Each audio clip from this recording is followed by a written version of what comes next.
ನಾಡಿನಾದ್ಯಂತ ಇಂದು ಶ್ರೀ ಭಕ್ತ ಕನಕದಾಸರ 537ನೇ ಜಯಂತ್ಯೋತ್ಸವವನ್ನು ಆಚರಣೆ ಮಾಡಲಾಗುತ್ತಿದೆ. ಅದೇ ರೀತಿಯಾಗಿ ಕರ್ನಾಟಕ ಪ್ರದೇಶ ಕುರುಬರ ಸಂಘ, ತಾಲೂಕಾ ಕುರುಬರ ನೌಕರರ ಸಂಘದ ಹಾಲುಮತ ಮಹಾಸಭಾ ರಾಮದುರ್ಗ ಇವರ ನೇತೃತ್ವದಲ್ಲಿ ಸಂತ ಶ್ರೇಷ್ಠ ಶ್ರೀ ಭಕ್ತ ಕನಕದಾಸರ 537ನೇ ಜಯಂತ್ಯೋತ್ಸವವನ್ನು ಅದ್ದೂರಿಯಾಗಿ ಆಚರಣೆ ಮಾಡಲಾಗಿದೆ. ಕನಕದಾಸರ ವೃತ್ತದಲ್ಲಿಂದು ಕನಕದಾಸರ ಭಾವಚಿತ್ರಕ್ಕೆ ಪುಷ್ಪಾರ್ಚನೆ ಮಾಡಿ ಗೌರವ ಸಲ್ಲಿಸುವುದರ ಮೂಲಕ ಶಾಸಕರಾದಂತಹ ಅಶೋಕ್ ಪಟ್ಟಣವರು ಭಾಗಿಯಾಗಿ ಕಾರ್ಯಕ್ರಮವನ್ನು ಉದ್ದೇಶಿಸಿ ಹಿತನುಡಿಗಳನ್ನು ಆಡಿದ್ದಾರೆ.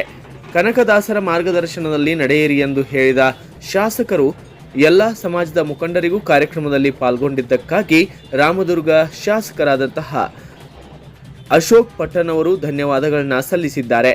ನಂತರ ನಗರದಲ್ಲಿ ಡೊಳ್ಳು ಕುಣಿತ, ಕುಂಭಮೇಳ, ಗೊಂಬೆ ಕುಣಿತ ಹಮ್ಮಿಕೊಳ್ಳಲಾಗಿದ್ದು, ಈ ಸಂದರ್ಭದಲ್ಲಿ ಶ್ರೀ ಕರಿಸಿದ್ದೇಶ್ವರ ಪಟ್ಟದ ಪೂಜ್ಯರು doctor M Nagaraj, Mallanna Yadawad, Ashok M Metagud, VK.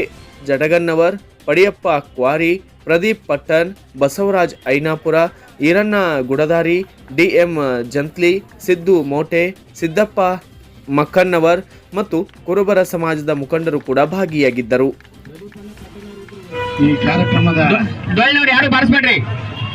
ವೇದಿಕೆ ಮೇಲೆ ಕೂತಿರ್ತಕ್ಕಂಥ ಎಲ್ಲ ಸಮಾಜ ಮುಖಂಡರೇ ಮತ್ತು ಬೆಂಗಳೂರಿನಿಂದ ಬಂದಿರತಕ್ಕಂಥ ನಾಗರಾಜ್ ಅವರೇ ಮತ್ತು ಸ್ನೇಹಿತರೆ, ಈ ದಿನ ಕನಕ ಜಯಂತಿ ಉತ್ಸವವನ್ನು ಭಾಳ ವಿಜೃಂಭಣೆಯಿಂದ ಮಾಡ್ತಾ ಇದ್ವಿ. ಎಂಟೈರ್ ನಮ್ಮ ರಾಜ್ಯದೊಳಗೆ ಇವತ್ತಿನ ದಿನ ನಮ್ಮ ಸಿದ್ದರಾಮಯ್ಯ ನಾಯಕತ್ವ ಸರ್ಕಾರ ಕನಕ ಜಯಂತಿ ದಿನ ನಮ್ಮ ಸರ್ಕಾರ ರಜಾ ಘೋಷಿಸಿದ್ದಾರೆ. ಅದು ನಮಗೆಲ್ಲ ಗೊತ್ತಿದೆ. ನಿಮಗೆಲ್ಲ ನಿಮ್ಮೆಲ್ಲರ ಪುಣ್ಯ, ನಿಮ್ಮ ಸಮಾಜದ ಒಬ್ಬ ಅತ್ಯಂತ ಧೀಮಂತ ನಾಯಕ ನಮ್ಮ ಸಿದ್ದರಾಮಯ್ಯ ಅವರು ಮುಖ್ಯಮಂತ್ರಿ ಆಗೋದು ನಮ್ಮ ರಾಜ್ಯದ ಸೌಭಾಗ್ಯ ಅಂತೇಳಿ ನಾನು ಹೇಳ್ತಾ ಇದ್ದೀನಿ. ಇವು ಕನಕದಾಸ ಹಾಕ್ಕೊಟ್ಟು ಹೆಜ್ಜೆ ಒಳಗೇನೆ ಕೂಡ ನಾವು ಸಿದ್ದರಾಮಯ್ಯ ನಡ್ಕೊಂಡು ಹೋಗ್ತಾ ಇದ್ದಾರೆ. ಅದೇ ರೀತಿ ತಾವೆಲ್ಲ ಸಮಾಜದ ಮುಖಂಡರುಗಳು ನಿಮ್ಮ ಸಮಾಜಕ್ಕೆ ಇನ್ನೊಬ್ಬ ನಿಮ್ಮ ಸಮಾಜದ ಮುಖ್ಯಮಂತ್ರಿ ಆಗೋಕ್ಕೆ ಚಾನ್ಸೇ ಇಲ್ಲ ಇವಾಗ ಇರೋ ಪರಿಸ್ಥಿತಿ ಒಳಗೆ, ರಾಜಕೀಯ ಪರಿಸ್ಥಿತಿ ಒಳಗೆ. ಆದ್ದರಿಂದ ತಾವೆಲ್ಲ ಸಿದ್ದರಾಮಯ್ಯ ಅವರು ಹಿಂದೆ ಇಟ್ಕೊಂಡು ಕನಕ ಜಯಂತಿ ಹೆಂಗೆ ಮಾಡ್ತಾ ಇದೀವೋ ಅದೇ ರೀತಿ ನಾವು ಸಿದ್ದರಾಮಯ್ಯ ಜಯಂತಿ ಹಿಂದೆ ನಾವಿದ್ದೀವಿ ಅಂತ ಹೇಳಿ ತಿಳ್ಕೊಂಡು ಇವೆಲ್ಲ ಸಮಾಜದವರು ಭಾಳ ದೊಡ್ಡ ಪಿತೂರಿ ಮಾಡ್ತಾರೆ ಸಿದ್ದರಾಮಯ್ಯ ಅವ್ರ ಮನೆಗೆ.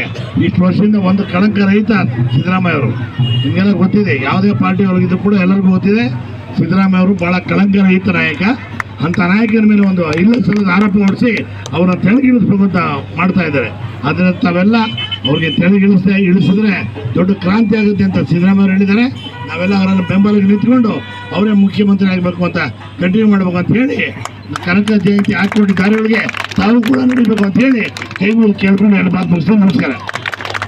537ನೇ ಜಯಂತ್ಯೋತ್ಸವದ ಕಾರ್ಯಕ್ರಮದ ನಿಮಿತ್ತವಾಗಿ ಆಗಮಿಸಿರ್ತಕ್ಕಂಥ ಕ್ಷೇತ್ರದ ಶಾಸಕರು ಸಹೋದರಾಗಿರ್ತಕ್ಕಂಥ ಅಶೋಕಣ್ಣ ಪಟ್ಟಣ್ ಸಾಹೇಬ್ರೆ, ವೇದಿಕೆ ಮೇಲೆ ಆಚರಣೆಯಾಗಿರ್ತಕ್ಕಂಥ ಎಲ್ಲ ಗಣ್ಯಾತಿ ಗಣ್ಯರೇ, ತಾಲೂಕಿನ ಎಲ್ಲ ಆಡಳಿತ ವರ್ಗದವರೇ, ಇಲ್ಲಿರ್ತಕ್ಕಂಥ ಸಮಾಜದ ಹಿರಿಯರೇ, ಸಮಾಜದ ಯುವಕರೇ, ಸಮಾಜದ ಬಂಧುಗಳೇ, ಈಗಾಗಲೇ ಕನಕದಾಸರ ಬಗ್ಗೆ ಸವಿಸ್ತಾರ ಹೇಳಬೇಕಂದ್ರೆ ಕನಕದಾಸರು ಈ ನಾಡಿನ ದೇವರಂತಂದ್ರೂ ತಪ್ಪಾಗಲಿಕ್ಕಿಲ್ಲ ಅಂತ ನಾನು ಭಾವಿಸ್ತಾ ಇದ್ದೇನೆ. ಯಾಕಂದ್ರೆ ಕನಕದಾಸರು ಸೀಮಿತವಾಗಿ ಹಾಲುಮತ ಸಮಾಜಕ್ಕೆ ಅಷ್ಟೇ ಅಲ್ಲದೇ ಸಹಿತ ಮಾನವ ಕುಲ ಅಂತ ಏನಿದೆ, ಭೂಮಿ ಮೇಲೆ ಮಾನವ ಕುಲ ಅಂತ ಏನಿದೆಯಲ್ಲ, ಮಾನವ ಕುಲಕ್ಕೂ ದೇವನಾಗಿ ಪರಿವರ್ತನೆ ಹೊಂದಿರತಕ್ಕಂಥ ದೇವರಂತ ನಾನು ಇವತ್ತು ಭಾವಿಸ್ತಾ ಇದ್ದೇನೆ. ಯಾಕಂದ್ರೆ ಕನಕದಾಸರ ಒಂದು ನಾಡು ನುಡಿ ಇವತ್ತು ಕನಕದಾಸರು ನಮ್ಮ ಕಾಗಿನೆಲೆಯಲ್ಲಿ ನೆಲೆಸಿದ್ರು ಸಹಿತ ಈ ಭಾರತದ ಭವ್ಯ ಪರಂಪರೆಯ ಇತಿಹಾಸ ಹೊಂದಿರತಕ್ಕಂಥ ಪಾರ್ಲಿಮೆಂಟ್ನೊಳಗೂ ಸಹಿತ ಇವತ್ತು ಅವರ ಹೆಸರು ಪ್ರಾರಂಭಿಸ್ತಂದ್ರೆ ಕನಕದಾಸರು ಇವತ್ತು ಭಾರತಕ್ಕೆ ಕೊಟ್ಟಿರ್ತಕ್ಕಂಥ ಕೊಡುಗೆ ಅಪಾರವಾಗಿದೆ ಅಂತ ನಾನು ಹೇಳಿಕ್ಕೆ ಇಷ್ಟಪಡ್ತೇನೆ.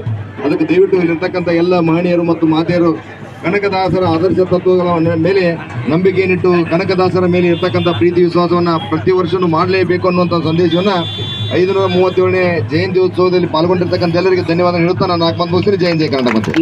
ಮಹಾರಾಜ್ ಕಿ ಭಕ್ತ ಕನಕದಾಸ ಮಹಾರಾಜ್ ಕಿ ಹಾಲುಮತ ಮೂಲಗುರು ರೇಣುಕ ಸಿದ್ದೇಶ್ವರ ಹಾಗೂ ಅಮೋಘ ಸಿದ್ದೇಶ್ವರ ಪಾದಗಳಿಗೆ ಶರಣಾರ್ಥಿ ಅರ್ಪಿಸುತ್ತಾ ಇವತ್ತಿನ ಭಕ್ತ ಕನಕದಾಸ ಜಯಂತಿಯ ಭವ್ಯ ಸಮಾರಂಭದ ವೇದಿಕೆ ಮೇಲೆ ಹಾಸನಾರದ ಎಲ್ಲ ಮುಖಂಡರಿಗೂ ಹಾಗೂ ನಮ್ಮ ಹಾಲುಮತ ಸಮಾಜದ ಮುಖಂಡರಿಗೂ ಹಾಗೂ ಭಕ್ತ ಕನಕದಾಸರ ಎಲ್ಲ ಅನುಯಾಯಿಗಳಿಗೂ ನಾನು ಭಕ್ತ ಕನಕದಾಸರ 537ನೇ ಜಯಂತ್ಯೋತ್ಸವ ಹಾಗೂ ಡೊಳ್ಳಿನೋತ್ಸವದ ಹಾರ್ದಿಕ ಶುಭಾಶಯಗಳನ್ನು ಕೋರುತ್ತೇನೆ. ಬಂಧುಗಳೇ, ಭಕ್ತ ಕನಕದಾಸರು ಪ್ರಪಂಚದಲ್ಲಿ ಮೊಟ್ಟ ಮೊದಲ ಬಾರಿಗೆ ತಮ್ಮ ಭಕ್ತಿ ಮುಖಾಂತರ ಶ್ರೀ ಕೃಷ್ಣನನ್ನು ಅವರು ತಿರುಗಿಸಿಕೊಂಡು ಅದಕ್ಕೆ ಒಂದು ಜಗತ್ತಿಗೆ ಶ್ರೇಷ್ಠವಾದ ಕನಕನ ಕಿಂಡಿ ಅಂತ ಮಾಡಿದರು ಮಹಾನ್ ವ್ಯಕ್ತಿ ಯಾರಾದ್ರೆ ಅದು ನಮ್ಮ ಹಾಲ್ಮತ ಸಮಾಜದ ಭಕ್ತ ಕನಕದಾಸರು ಬಂಧುಗಳೇ. ಅಂತ ಮಹಾನ್ ವ್ಯಕ್ತಿ ಕನ್ನಡ ಸಾಹಿತ್ಯ ಲೋಕಕ್ಕೆ 5 ಕೃತಿಗಳನ್ನು ಕೊಟ್ಟು ನಮ್ಮ ಭಾರತ ದೇಶದ ಸಾಹಿತ್ಯ ಲೋಕವನ್ನು ಶ್ರೀಮಂತಗೊಳಿಸಿದ ಮಹಾನ್ ವ್ಯಕ್ತಿ ನಮ್ಮ ಕನಕದಾಸರು ಬಂದರೆ ಅಂತ ವ್ಯಕ್ತಿ ಕುಲ ಎಂದು ಹೊಡೆದಾಡಿದರೆ ಈ ಕುಲದಲ್ಲಿ ಯಾರು ಬಲ್ಲಿರ ಅಂತೇಳಿ ಜಾತಿಯ ಅಸ್ಪೃಶ್ಯತೆ ವಿರುದ್ಧ ಹೋರಾಡಿ ಅದನ್ನ BR ಅಂಬೇಡ್ಕರ್ ಅವರು ಒಂದು ಜಾತಿಯ ಸಮಾನತೆಯ ಸಾಮ್ರಾಜ್ಯದ ಒಂದು ಸಂವಿಧಾನ ರಚಿಸಿ ಇಡೀ ಮಾನವ ಕುಲವನ್ನು ಪ್ರಜಾಪ್ರಭುತ್ವದ ಹಾದಿಯಲ್ಲಿ ಒಂದು ನೆಲೆಸಂದ ಕೆಲಸ BR ಅಂಬೇಡ್ಕರ್ ಸರ್ ಮಾಡಿದ್ರು. ಅಂತ ಮಾನವ ವ್ಯಕ್ತಿ ಹಾಗೂ ಭಕ್ತ ಕನಕದಾಸರು ಇಡೀ ಮಾನವ ಕುಲಕ್ಕೆ ಜಾತಿಯ ಒಂದು ಅಸ್ಪೃಶ್ಯತೆ ಹೋಗಲಾರದ ಸಲುವಾಗಿ ಹಾಗೂ ತನ್ನ ಸಾಮ್ರಾಜ್ಯವನ್ನು ತ್ಯಾಗ ಮಾಡಿ ಇಡೀ ತಮ್ಮ ಭಾರತ ದೇಶ